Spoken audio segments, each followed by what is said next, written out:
possibly going to be another round of Maandamano protests.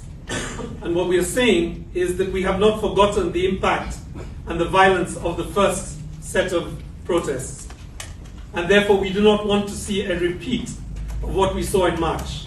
What we want to see is justice, what we want to see is accountability, and what we want to see is the facilitation of non-violent protests that allow Kenyans to express their views on any matter, whether it be the cost of living, whether it be the state of corruption, whether it be the state of appointments to government offices, or even indeed the performance of our government.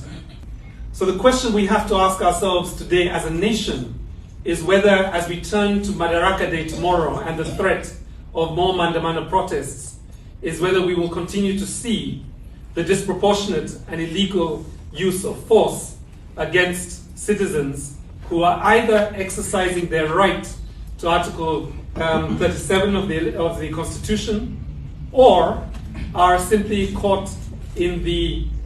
melee of the protests. So we have 3 or 4 recommendations for the nation. The first is that the National Police Service must return, and I believe I said Article 37, to Article 36 of the Constitution, which guarantees the right and the freedom to assemble, and they must facilitate those protesters that wish to raise any issue of significance for this nation. On Monday, we saw hundreds of civil servants, medical doctors, marching across the streets of Nairobi, and they presented a memorandum to the government of Kenya, and we saw not a single tear gas canister, not a single baton.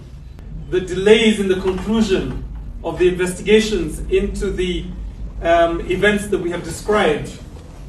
are essentially not providing closure nor justice for families like Edith and Joyce. And their question is a legitimate question, and we must, as mothers, fathers, as children of this nation, argue that there has to be no delay in dispensing justice and holding police officers accountable for the use of their firearms in an illegal manner.